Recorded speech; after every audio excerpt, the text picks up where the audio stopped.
Hello friends, તો આજના વિડીયોમાં હું તમારી સાથે ઘરકામને લગતા ખૂબ જ ઉપયોગી આઈડિયા શેર કરવાની છું. વિડીયો ખૂબ જ ઇન્ફોર્મેટિવ છે, એન્ડ સુધી જોજો. તો ચાલો વિડીયોને સ્ટાર્ટ કરીએ. તો આ રીતે જે આપણે ઘરમાં ડસ્ટબિન હોય ને, આપણે રોજ તેને સાફ કરીને આપણે કોથળીઓ પહેરાવી પડે. તો તેના માટે હું તમને એક સરસ આઈડિયા બતાવું છું. તેને આપણે શું કરી શકીએ કે આપણે એક અઠવાડિયાની કે 4-5 દિવસની આ રીતે આપણે એક સાથે જ આ રીતે આપણે પોલિથીન પહેરાવી શકાય. તો તેના માટે આપણે શું કરવાનું છે કે આપણે જે ડસ્ટબિન છે ને એને આપણે ઊંધી કરી નાખવાની. જો આ રીતે આપણે ડસ્ટબિનને ઊંધી કરી નાખવાની. તમારી પાસે કોઈ પણ ડસ્ટબિન હોય તેમાં તમે આ રીતે કરી શકો, આ યુઝ કરી શકો. અને ત્યાર પછી ઊંધી કરી અને આપણે તેને જે તમારી પાસે કોથળી હોય ને એ રીતે આપણે તેને એક પહેરાવી દેવાની, બરાબર.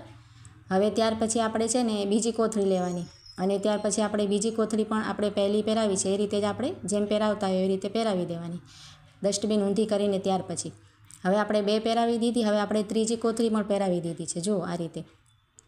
તો અહીંયા તમારે એક અઠવાડિયાની કે 10 દિવસની કે 5 દિવસની જેટલી પણ તમારી એકસાથે આ રીતે કોથળી રાખવી હોય ને, ડસ્ટબિનમાં સેટ કરવી હોય ને, તો આ રીતે તમારે કરી લેવાની.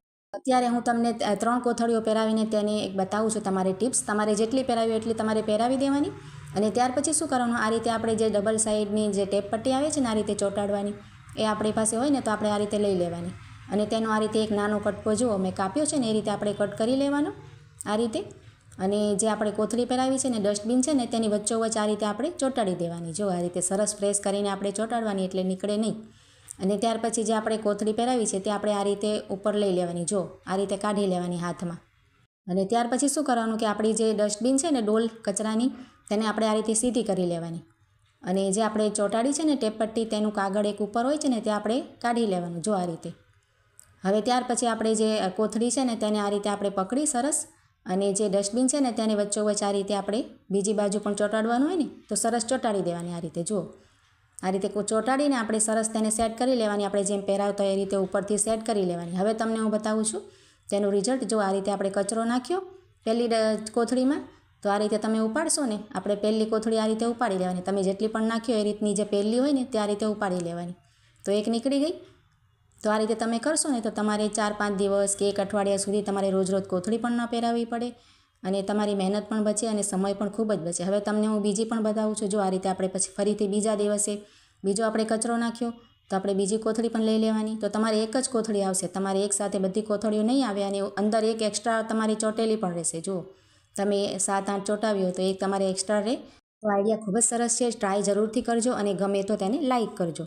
હવે ત્યાર પછી જો આ રીતના આપણે જે ચેન આવે છે ને સોનાના, કે પછી ખોટા આપણે તો ક્યાંક આપણે ગાડીમાં મુસાફરીમાં પહેરી જઈએ કે લગ્ન પ્રસંગમાં પહેરીએ તો તેને આપણે જે એની ક્લિપ હોય છે ને એ ખૂબ જ ઢીલી થઈ જતી હોય છે. તો પડવાનું કે ખોવાઈ જવાનું કે પછી કોઈ કાઢી લે તેનું આપણે બીક રહે ને, તો તેના માટે આપણે એક સરસ તમને આઈડિયા બતાવું છું. આપણે શું કરવાનું, ખુલશે પણ નહીં તમારે અને ક્યારેય પણ તમારી ચેન ક્યાંય ખોવાશે પણ નહીં. તો તેના માટે આપણે જે પેચ હોય છે ને પ્લાસ્ટિકના, રબરના, તમે જોયા હશે બુટ્ટીમાં આવે છે, સોની પણ આવા પેચ આપે છે બુટ્ટી સાથે, તે આપણે લઈ લેવાનું અને તેની ક્લિપ છે ને ખોલી નાખવાની. અને જે રબરનું હોય છે તો આપણે સરસ રીતે તેની ક્લિપ છે ને એમાં આપણે આ રીતે ફિટ કરી દેવાનું. જો તે પોચો હોય એટલે આપણે સરસ રીતે તેમાં અંદર આખો નાખી દેવાનો અને ત્યાર પછી આપણે ક્લિપ બંધ કરી દેવાની. તો આ તમારે એકદમ સરસ ફિટ થઈ જશે અને કોઈ ખેંચે તો પણ ના ખુલે અને ક્યારેય પડશે પણ નહીં. તો ખૂબ જ સરસ આઈડિયા છે, એકવાર જરૂરથી ટ્રાય કરજો. આ રીતે તમે જે હાથમાં બ્રેસલેટ આપણે પહેરીએ ને તેમાં પણ પડી જવાનો ભય હોય તો તેમાં પણ આ રીતે આપણે પેચ આ રીતે ફિટ કરી શકાય. તો કેટલું ટાઈટ થઈ ગયું છે તમે જોઈ શકો છો ને. હવે આપણે નેક્સ્ટ આઈડિયા છે ને, આ રીતે આપણે ક્યાંક શોપિંગ પર જઈએ કે પછી શાકભાજી લેવા જઈએ તો આ રીતની આપણે કોથળીઓ કે થેલીઓ લઈ જતા હોઈએ.